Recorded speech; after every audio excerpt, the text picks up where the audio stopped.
साबिर को जादूगर बताना। ये करामत देखकर रईस कलिये ने थे साख्ता कहा कि तुम वाकई जादूगर हो। वो चाहता था कि आपके हाथ पर बैत करे, मगर मक्कार काजी ने रईस कलिये को किसी तरह से बहकाकर यह समझा दिया कि यह सब जादू के असर से हुआ है। कहा कि आप तो जादूगर हैं, आपने जादू के असर से ये सच किया है। मखदूम साबिर पाक रह ने मुस्कुराकर फरमाया कि अल्हम्दुलिल्लाह, रसूलुल्लाह की सुन्नत अदा हुई। हजरत बाबा फरीद को हकीकत हाल लिखकर भेजना। हजरत मखदूम साबिर पाक को कलिये आए हुए अभी ज्यादा अरसा नहीं हुआ था कि आपकी करामत और शोहरत दूर दूर तक होने लगी।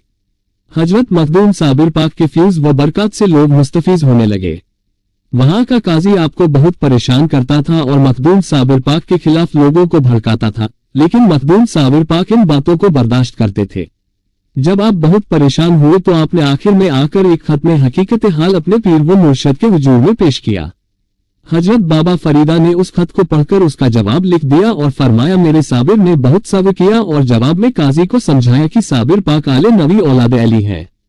हजरत बाबा फरीद ने कहा कि बरखुरदार अल्लाह ताला के हुक्म से यह विलायत तेरी है और इसका इख्तियार तेरे हाथ में है, जैसा समझो करो।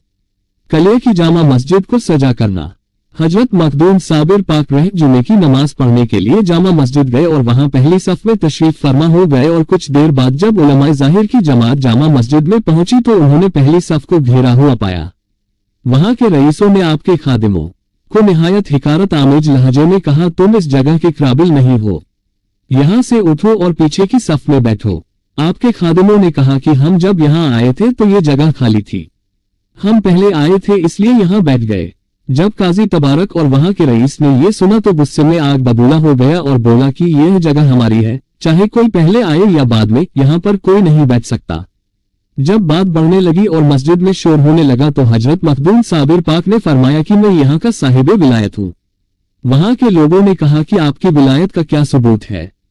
इस पर हजरत मखदूम साबिर पाक को जलाल आ गया और आपने फरमाया कि मेरी विलायत का सबूत यह है कि तुम सब मर जाओगे और अहले शहर में से कोई जिंदा नहीं बच सकेगा और एक अरसे तक ये शहर आबाद नहीं होगा।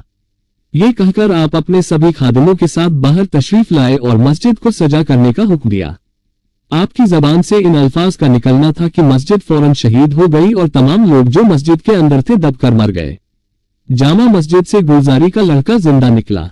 गुलजारी ने जब यह वानिया सुना तो वह दौड़ती हुई आई और आपके पैरों में गिर गई और हजरत मखदूम साबिर पाक रहत से अर्ज करने लगी, हुजूर मेरा बेटा बहाउद्दीन भी नमाज पढ़ने आया था तो आपा ने फरमाया कि तू फिक्र न कर, जा आखिरी सीढ़ी के नीचे जाकर निकाल ले। उसने कहा, हुजूर मुझसे सीढ़ी किस तरह हट सकेगी। तब हजरत मखदूम साबिर ने अलीमुल्लाह अब्दाल की ओर इशारा किया कि तुम जाकर निकाल दो। उन्होंने जाकर सीढ़ी को उठाया तो उसके नीचे से शेख बहाउद्दीन ठीक ठाक निकल आया। उनको गुलजारी के हवाले करके आपने इरशाद फरमाया कि देखो मैं तुमको खबरदार करता हूं कि 12 बजे तक मुझे खास अब्दियत हासिल है, तुम तुरंत शहर से 12 कोस दूर पर चले जाओ। यहाँ पर अब अल्लाह का अजाब आएगा और 12 कोस के अंदर किसी को भी पनाह नहीं मिल सकेगी। अलीमुल्लाह अब्दाल का पाक पट्टन पहुंचना। इसके बाद आपने मस्जिद के शहीद होने की खबर अलीमुल्लाह अब्दाल को एक खत में लिखकर हजरत बाबा फरीद को भेजी और सारा हाल भी बताया। इरशाद फरमाया, जब वापस आओ तो मेरा नाम लेते रहना, मेरे सामने मत आना वरना जलकर राख हो जाओगे। बस मेरी पीठ की तरफ रहना और जो मैं कहूँ वही करना और इसके अलावा हरगिज कुछ मत करना। ये सुनकर अलीमुल्लाह अब्दाल पाक पट्टन की ओर रवाना हो गए।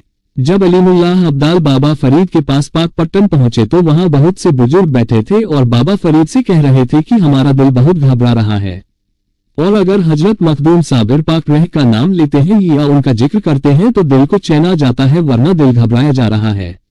अलीमुल्लाह अब्दाल ने साबिर पाक का खत बाबा फरीद को दिया और सारा हाल भी बताया। अलीमुल्लाह अब्दाल का पाक पट्टन से कलिये आना।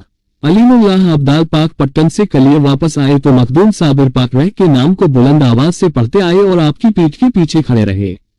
कलिया शरीफ से जब आपके अकीद तमन 12 कोस दूर चले गए तो मखदूम साबिर पाक का जलाल बढ़ता चला गया। कलिया शरीफ को जलाकर राख कर देना। हजरत मखदूम साबिर पाक रह ने आंखें बंद की और कुछ पढ़ा और फिर आंखें खोलकर जमीन की तरफ देखा तो जमीन से आग के शोले निकलने लगे और 12 कोस तक आग ही आग हो गई। आग के शोले आसमान को छूने लगे। जिस जगह आपकी निगाह पड़ती आग के शोले निकलने लगते और सब जलकर राख हो जाता, चारों तरफ बस आग ही थी। अगर आपको हमारी वीडियो अच्छी लगी तो हमारे चैनल सच के रास्ते स्टोरी को लाइक करें और सब्सक्राइब करें।